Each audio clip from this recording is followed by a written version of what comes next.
Salut tout le monde et bienvenue au tutoriel sur le Channel Rack et le navigateur. Donc, au dernier tutoriel, quand on a exploré pour la première fois le Channel Rack, on a vu le séquenceur dans le Channel Rack. Donc, on s'était fait un beat classique ici avec quelque chose qui ressemblait à ça et on a réussi à faire un petit beat de base.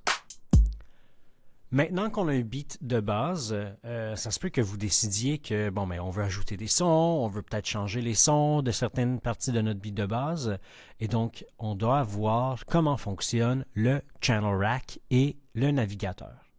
D'abord et avant tout, vous savez que toute cette fenêtre au complet s'appelle le Channel Rack. Le séquenceur, c'est juste qu'est-ce qu'il y a ici.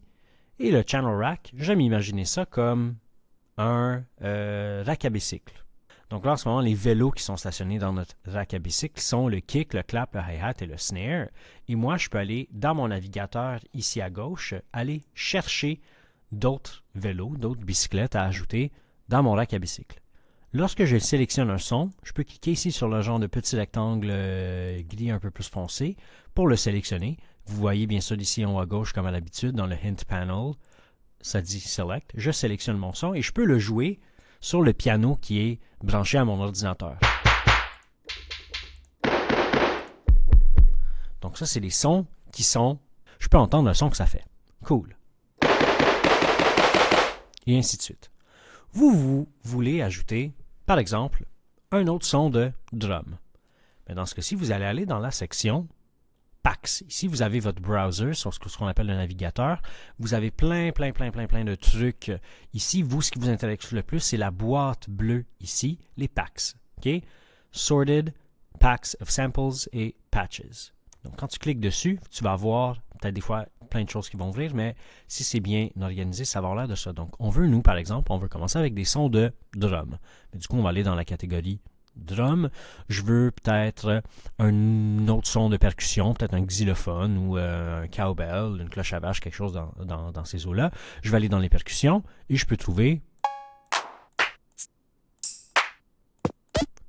toutes sortes de sons. Et quand je clique dessus, je vais entendre le son que ça fait. Donc moi, par exemple, je vais prendre un cowbell. Cool ici. Et dans mon beat de base, je vais ajouter un cowbell, admettons, ici à la fin. Maintenant, peut-être que vous ne voulez pas ajouter juste des sons de percussion, vous voulez peut-être ajouter un piano. Mais du coup, vous allez refermer vos boîtes ici. Vous allez aller dans votre prochaine boîte, vous avez des instruments. On va ajouter un keyboard. Et ici, on a plein de types de piano. Par contre, quand je clique dessus, je ne vais pas entendre le son que le piano y fait. Quand vous avez un engrenage à côté d'un instrument, il va falloir l'ajouter à votre Channel Rack pour l'entendre. Ici, quand on était dans les drums, on avait vraiment des sons avec des sons enregistrés. On avait une petite onde sonore orange à côté. Ça, quand je clique dessus, je vais l'entendre. Par contre, pour certains instruments, il va y avoir un engrenage. Pour l'ajouter, il va falloir le ajouter directement comme ça. Tantôt, ce que j'ai fait, c'est que j'ai ajouté un son et je l'ai ajouté en dessous de ma liste. Je ne l'ai pas mis par-dessus. Regardez ce qui va se passer si je le mets par-dessus. Ma cloche à vache, là, ça va charger un petit peu.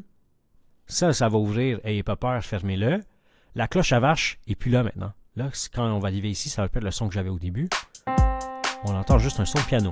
Peut-être c'est ça que tu veux. Peut-être pas non plus.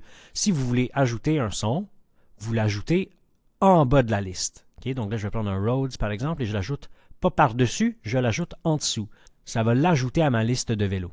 Encore une fois, si jamais vous ajoutez quelque chose et il y a une grosse fenêtre qui ouvre, n'ayez pas peur, fermez-la. Okay? Pas besoin de manipuler tous les boutons, tous les différents settings de ce qui se passe ici. Cassez-vous pas la tête. Faites X. Votre son existe quand même. Si vous voulez faire ce qu'on a fait tantôt, et ramener le cowbell ici sur où est-ce qu'on a mis le grand piano, on peut retourner dans nos drums, on avait les percussions, on avait le cowbell ici, et je peux le remettre par-dessus un son. Ça va garder où est-ce que tu as placé le son. Fait que par exemple, si toi, le hi-hat dans ton beat classique, tu l'aimes pas du tout, mais tu peux retourner dans hats. Je vais prendre un hi-hat, peut-être celui-là ici. Je peux l'ajouter par-dessus, ça va remplacer le son que ça fait. Je vous rappelle que lorsque vous ajoutez des sons, vous pouvez cliquer dessus pour entendre qu'est-ce qu'ils font. Donc maintenant que tu as ajouté un son avec un engrenage, comme ici, une fois que tu le sélectionnes,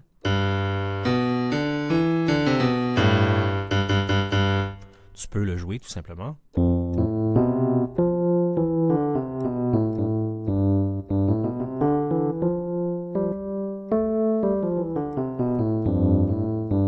En cliquant sur les touches de ton piano. C'est comme ça que le channel rack fonctionne. Donc, en bref, c'est dans le channel rack que tu te fais une liste de tous les instruments que tu as dans ta chanson. Même si tu les utilises très peu ou presque pas du tout, garde tous les instruments que tu veux sur ton channel rack. Même si à la fin de ton projet, tu as plein d'instruments que tu n'utilises pas, fais attention. Si jamais tu deletes, si tu cliques à droite ici et tu deletes un son, tu vas perdre tout ce que tu as fait avec. En passant, si jamais vous faites quelque chose et vous voulez revenir en arrière, vous voulez faire un undo, si vous allez dans Edit, vous pouvez faire un undo, vous revenez en arrière une étape si vous avez fait une erreur. Donc, par exemple, si j'efface ça ici, je peux aller dans Edit, Undo, ou tout simplement, moi, ce que j'aime faire, c'est j'appuie sur la touche CTRL et ensuite la touche Z. Et là, je reviens en arrière. Je peux revenir en arrière quand même plus ou moins longtemps. Déjà là, je suis en train de casser mon logiciel tellement que je suis revenu en arrière. Il y a plein de undone qui apparaissent ici à droite. Donc là, on est plutôt dans le projet quand j'avais même pas ajouté les pianos encore. Donc là, je peux revenir, par exemple, revenir ici, ajouter un Rhodes et j'ai ajouté mon son. Donc c'est comme ça que le channel rack fonctionne. Vous avez une liste de sons, de sélection de sons dans vos packs et vous avez la possibilité de les ajouter ici pour ensuite modifier, ajouter d'autres sons, faire un autre rythme, un autre beat. Ceci était le tutoriel sur le channel rack et le navigateur.